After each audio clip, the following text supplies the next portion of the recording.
Sambo, which is freed people, Yang Tung, by which she means Chinese immigrant men, Patrick, by which she means Irish immigrant men, and Hans, German immigrant men. That these men who are not educated in the traditions of American republicanism are getting the right to vote, and I am not.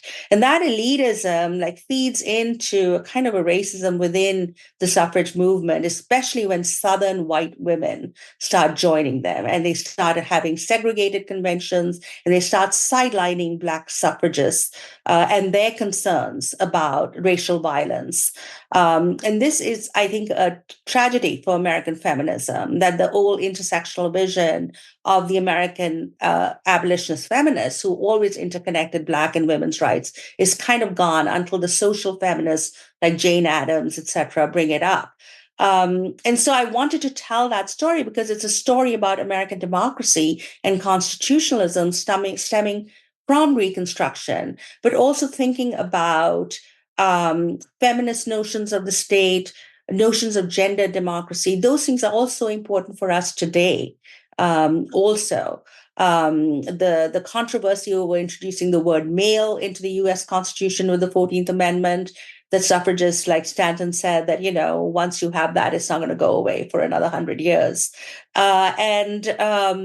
That is an important part of the story of American democracy. It's not usually told, I think, in a way that combines all these trains. You have all these wonderful books on women's history in the 19th Amendment, its achievements and its shortfalls, because, of course, it excludes Black women who've been disfranchised along with Black men until the Voting Rights Act of 1965. But it is still an important stepping stone, I think, in the expansion of American democracy. And I try to tell that complicated story with the 19th Amendment. It somehow seemed like a fitting way to end the book. Thank you so much for that. And sadly, we are at the end of our time. I feel like we've only, just gotten into so much of the rich content in both of your books. But Manisha Sinha, Steve Hahn, thank you so much for this illuminating discussion. Thank you, Tom. Thank you. Today's episode was produced by Lana Ulrich, Tanea Tauber, Samson Mastashari, and Bill Pollack. It was engineered by Greg Scheckler and Bill Pollack.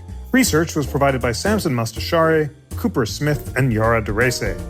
Please recommend the show to friends, colleagues, or anyone anywhere who's eager for a weekly dose of constitutional conversation and debate. Sign up for the newsletter at constitutioncenter.org/connect.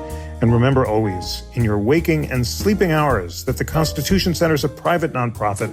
We rely on the generosity, passion, and engagement of people from across the country, lifelong learners like you who are inspired by our nonpartisan mission of constitutional education and debate.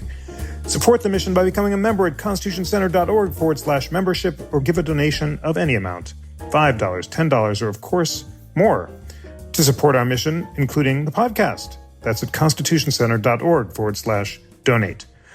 Hope everyone's having a good summer, and on behalf of the National Constitution Center, I'm Jeffrey Rosen.